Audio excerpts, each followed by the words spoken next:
का जायजा ले रहे थे, किसानों से बातचीत भी कर रहे थे, क्या दुख तकलीफ किसान बता रहे हैं? दुख तकलीफ ये है कि पहली बात तो अगर हम किसान मजदूर से शुरू करें, जो मौसम आप देख रहे हो, मौसम से काफी नुकसान हो रहा है, नमी भी बढ़ रही है।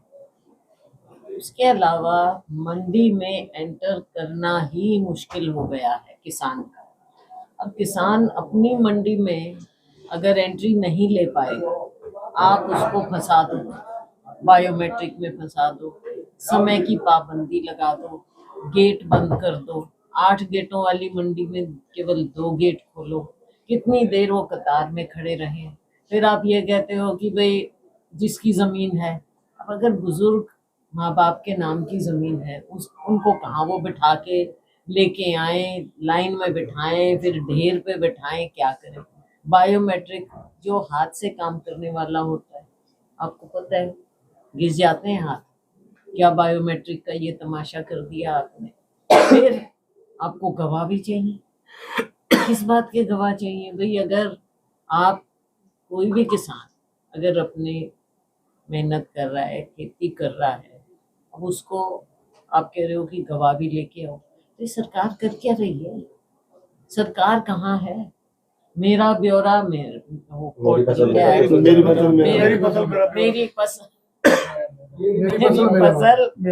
मेरा ब्यौरा। तो भाई वो फसल तो मेरी है, लेकिन ब्यौरा मैं किस किस को दूं, कहाँ कहाँ दूं और किस हिसाब से दूं? ऊपर से आड़तियों के ऊपर भी इन्होंने हर तरह से। अच्छा, अभी हम यहाँ पे थे, पल्लेदार बेचारे, पल्लेदारों की अपनी दिक्कत है। सबसे गरीब आदमी है पल्लेदार, जो यहाँ पे साल में क्या 2-3 महीने मुश्किल से उसको मजदूरी मिली। अब उसके ऊपर भी कंप्यूटर ये वो, पहले तो उसको कंप्यूटर लिटरेट करो। आपके अपने अफसर तक कंप्यूटर लिटरेट नहीं है, और आप सोच रहे हो कि पल्लेदार कंप्यूटर लिटरेट हो जाए। ऐसी बातें हैं जो बिल्कुल प्रैक्टिकल नहीं है, व्यवहारिक नहीं है। जब आप जमीन पर जाओ, ये अफसर फाइलों में लिखवा के कुछ भी भेज देते हैं ऊपर, और ऊपर सरकार ना देख रही है, ना अपनी सोच लगा रही है, ना अनुभवी लोगों से या जमीन के लोगों से आप उनकी बात सुनते हैं। और वैसे भी ये किसान विरोधी सरकार रही। जब कानून लेकर 3 काले कानून लेकर आए थे, हमने तभी का 1 साल किसान बैठा रहा, ऑलमोस्ट 1 साल उनके साथ आपने करार किया, उसको नहीं आपने लागू किया। एमएसपी को कानूनी दर्जा दूर की बात लग गई है, अब तो एक सपना लग रहा है। एक बार उठा दिए, जाओ तुम अपने घर करो काम, आगे हम देखेंगे, मंडियों में देख लेंगे, नहीं तो तुमको या तो लाइन में आ जाओ। अब किसान के साथ अगर आप ऐसे करोगे तो ये भूल जाते हैं कि केवल बड़ी बड़ी कंपनियों से काम नहीं चलेगा। बड़ी कंपनियां ला रहे हो, वो मुनाफा कमा रही हैं अपना, लेकिन उनके मुनाफे पर या उनसे आप कुछ नहीं पूछते, उनको आप और काम देते जाते हो। मोनोपोली चल रही है आज के दिन इस देश में, 2-4 कंपनियों की, 2-4 लोगों की। लेकिन जो करोड़ों की संख्या में हमारे जनसंख्या का आप देख लो कि कितना हिस्सा हमारा है जो जमीन से जुड़ा हुआ, तो उन करोड़ों के बारे में आप क्या कर रहे हो? आप क्या सोच रहे हो कि 5 बड़े लोग देश में कमाई दिखा देंगे और आप ट्रिलियन इकोनॉमी की बात करोगे? गरीब तो, लेकिन गरीब तो अभी भी मूलभूत सुविधाओं से वंचित रह चुका है।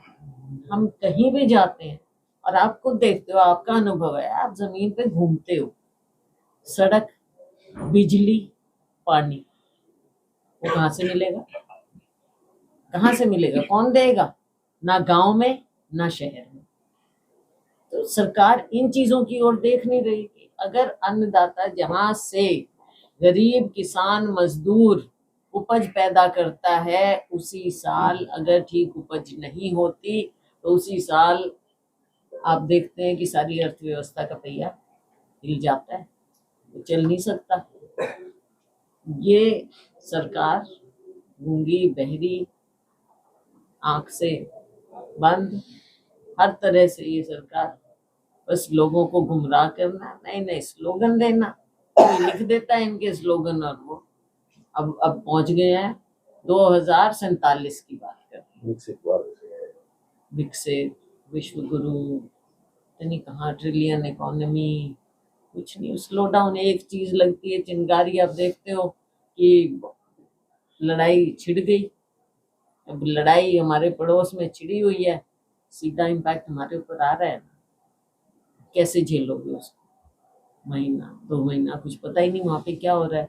रोज गिनती करते हैं और लोगों को दिखाते हैं गिनती करके कि देखो हम कितने बहादुर हैं, हम 1 टैंकर ले आए, 2 टैंकर आज रिलीज करा लिए। ये 1-2 टैंकर से हमारे 140 प्लस करोड़ प्लस जनता को अब कैसे ये चीजें पहुंचाओगे? गैस सिलेंडर लाइनें लग रही हैं और आप कहते हो पूरा है। भाई आप देखो कि देश में भी क्या हो रहा है, हमारे गरीब के साथ क्या हो रहा है, और जो हमारी मंडियां हैं वो कैसे खत्म होती जा रही हैं। आड़तियों के साथ आप ज्यादती कर रहे हो, सबके साथ ज्यादती हो रही है। कम से कम पॉलिसीज तो ठीक करो, अपनी पॉलिसी अपने देश को तो ठीक चला लो। डबल इंजन क्या डबल इंजन? लोगों को कोई सुविधा मिल नहीं रही, अपराध इतना बढ़ गया है। आप पूछ लो, किसी भी मंडी में जाके पूछ लो, हम तो घूमते हैं सब तरफ, पूरे हरियाणा में भी घूमते हैं, बंद कर दिया बुरे हाल। बहुत सी बातें हैं, अब किस किस पर मैं नजर डालूं। हमने बार बार यहाँ पर ड्रग्स के मामले को उठाया है, नशा इतना, वो हमने इतना उठाया, बीमारियां इतनी फैल रही हैं, प्रदूषण इतना फैल रहा है, हमारी शिक्षा प्रणाली ना, नौकरियां, हर तरह से कभी कह देंगे अयोग्य हैं हमारे बच्चे। कहाँ जा रहा है हमारा जी, प्रदेश? गेहूं खरीद को लेके जो बदलाव किया गया है उस हिसाब से तो एक दिन में एक मंडी में 200 ट्राली भी नहीं बिकनी और आनी है 2-2 हजार ट्रालियां, तो कैसे व्यवस्था बनेगी? कांग्रेस और आप लोग क्या करोगे इसमें बदलाव के लिए दोबारा ये से? हम बार बार इस चीज को उठा रहे हैं। हमारे विधानसभा में भी हमारे विधायकगण हैं, उन्होंने उठाया है, हमारी पार्टी ने उठाया है, हम जमीन पर उठा रहे हैं, पार्लियामेंट में मैंने उठाया है। तो हर तरफ से चौतरफा हम लोगों की समस्याओं को उठा रहे हैं। और जहाँ भी खड़ा होना होगा, आंदोलन करना होगा, कांग्रेस पार्टी कभी पीछे नहीं हटी है लोगों की आवाज उठाने।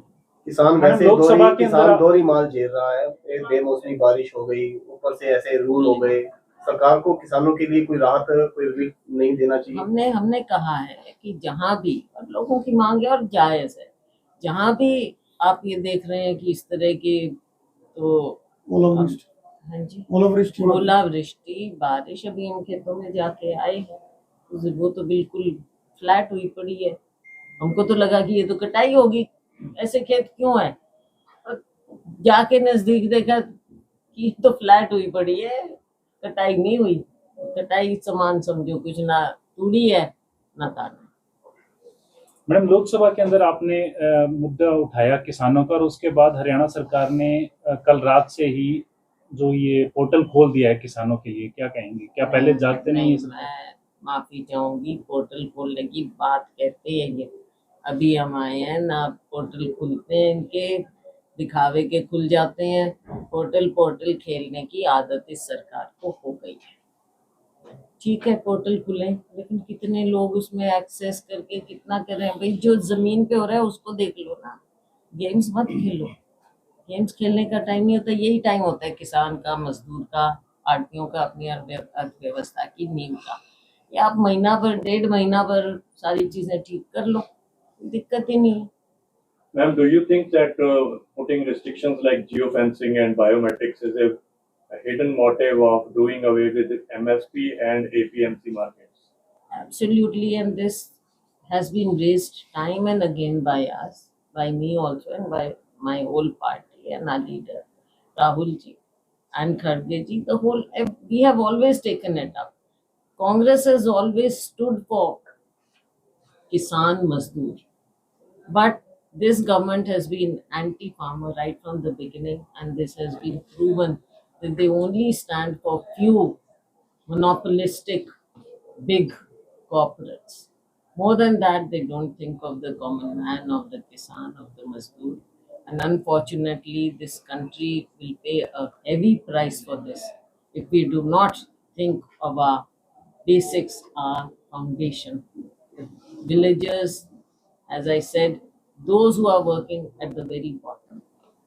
कांग्रेस के बड़े राज्यसभा चुनाव में 5 कांग्रेस करोड़ के बड़े वोट नेता हैं। हैं, कांग्रेस के बड़े नेता हैं राहुल गांधी। कल 5 मिनट दिए जाते हैं उनको बोलने के लिए, इतने बड़े मुद्दों को लेकर वो बातचीत रखना चाहते थे सदन में। ऐसा है, सदन में राहुल जी एक बार नहीं, बार बार वो हमारे एलओपी हैं। लोकसभा के एलओपी होने का बहुत बड़ा मायने होता है। सरकार तो मनमानी करती है, हमेशा करती रही है। माननीय प्रधानमंत्री जी तो सदन में आने की ज्यादा कृपा करते नहीं, लेकिन एलओपी की एक जिम्मेवारी है और वो बार बार मुद्दे उठाना चाहते हैं जो आम लोगों की दिक्कतें हैं उनकी, और देश के सामने जो चुनौती हैं, बड़ी चुनौती है, उससे आगाह करना सरकार को उनकी जिम्मेवारी है। राहुल जी ने बार बार ये प्रयास किया है सदन में, बार बार, पर आपने खुद देखा उनकी आवाज को दबाने के अलावा और कोई बात नहीं। हमेशा उनकी आवाज को दबाया जाता है सदन में। राज्यसभा में 5 करोड़ वोट हुए थे मैम, 5 विधायकों की। आप कैसे देखते हैं इस पूरे खेल को, और आपके हिसाब से क्या कार्रवाई उन विधायकों की होनी चाहिए? देखो, पार्टी एक कार्रवाई पर चल रही है, तो मैं बीच में, मेरा बोलना अच्छा नहीं होगा, मुनासिब नहीं है। पार्टी एक कार्रवाई कर रही है, लेकिन डैमेज ये तो हुआ है हमारा पार्टी को। बिल्कुल डैमेज हुआ है। जहां हमारे 37 वोट थे, वहां पे केवल 28 वोट आए। तो पार्टी इसका विश्लेषण तो कर रही है, लेकिन ये मैं मानती हूँ कोई अच्छा मैसेज नहीं गया। जैसे जीत आप गए बौद्ध जी, करमवीर बौद्ध जी, उनको बधाई है। ये एक अच्छी वाह। बात है कि वो जीत गए, जीत है। लेकिन हाँ, ये कमजोरी आनी नहीं चाहिए। मैडम, मेरा ये राघव सवाल है। चड्ढा है, आम आदमी पार्टी के राज्यसभा सांसद है, उनको उपनेता से हटाया गया, किस तरीके से देखते हैं आप? ऐसा है, ये आप पार्टी जो है केवल एक व्यक्ति पे चल रही है। जो वो चाहते हैं, चाहे पंजाब हो चाहे कहीं भी हो, वो किसी और को ऐसा लगता है कि अब देखो छोटी पार्टी, उसमें आप क्या डेमोक्रेटिक प्रोसेस सोच सकते हो। अब कोई ना हमको राघव चड्ढा जी का इतना पता, ना हमको इनकी पार्टी का ज्यादा कुछ पता। ये जरूर है कि पंजाब में इनकी सरकार और पंजाब के लोगों के साथ खिलवाड़ हो रहा है। सरकार 2047 विश्व गुरु विकसित भारत हिंदू राष्ट्र बनाने की बात करती है। ये गैस और तेल के चक्कर में मुस्लिम कंट्रियों पर डिपेंड पड़ी है। हालात इनकी ये है, आपके सामने एक सिलेंडर के लिए लोगों को मारामारी हो रही है पूरे प्रदेश में। हम तो कह रहे हैं कि आप किसी भी देश से मत दबो। ये ना हो कि अमेरिका आपको डिक्टेट करे कि कहाँ से आप पेट्रोल लो, कहाँ से आप गैस लो, कहाँ से क्या करो। डिक्टेट कर रहे हैं वो तो आज के दिन। मोहलत देते हैं भारत सरकार को, भारत देश को मोहलत देते हैं कि 1 महीने आप कहीं भी चलो, आप कहीं और से खरीद लो, वरना सैंक्शन, वरना आप नहीं खरीद सकते। भारत एक बड़ा हमारा महान देश है, हम दब के क्यों किसी से चले। और हमारा देश तो भाई ऐसे है जैसे अपना इंद्रधनुष होता है।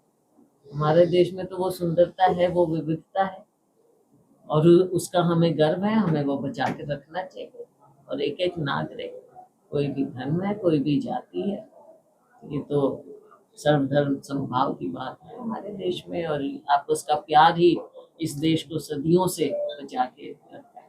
ठीक ये है, टोल थैंक टैक्स यू के मैडम। लिए एक नोटिज्म है। टोल टैक्स पे इतना टैक्स बढ़ा रखा है, आम जनता पे इतना बोझ बढ़ा है और सड़कें सारी टूटी पड़ी है। बिल्कुल, मैंने ये बात उठाई भी है हमने। और आम नागरिक जो भी सड़क पे उतरता है वो सब महसूस करते हैं। ये सड़क है कि गड्ढे हैं, अब तो ये कहानी हो गई है। और हाईवेज का भी जो हाल हो रहा है, हाईवेज की क्वालिटी, और ये हमने दिशा मीटिंग में भी बार बार उठाया है कि जो क्वालिटी होनी चाहिए, चाहे NHAI है, चाहे स्टेट की सड़कें हैं, कहीं क्वालिटी नजर ही नहीं आ रही। क्या कारण है कि भाई आप पैसा तो दिखा देते हो, लेकिन वो सड़क कहाँ है। सड़क रोड़े 4 दिन में वो उखड़ जाते हैं। और टैक्स पे टैक्स बढ़ा लो आप। अब टैक्स यहाँ बढ़ाने का मतलब क्या है? एक जी, राज्यसभा चुनाव में बाकी 4 सांसद जो आपकी पार्टी है वो सक्रिय रहे थे, आपकी उसमें दूरी थी किसमें? राज्यसभा चुनाव में हाँ। 4 सांसद थे, विधायकों के साथ थे, आपकी दूरी थी। मुझे बुलाया ही नहीं किसी ने, मुझे और- बुलाया ही नहीं। तो शैली मुझे चौधरी बात- जी और रेणु हाँ? बालाजी आपके समर्थक है, वो विधायक है। भाई मेरे तो सारे हैं, मैं तो 37 को उनका कहती हूँ, नाम- कांग्रेस की मैं हूँ, कांग्रेस के 37 हैं, सारे हैं।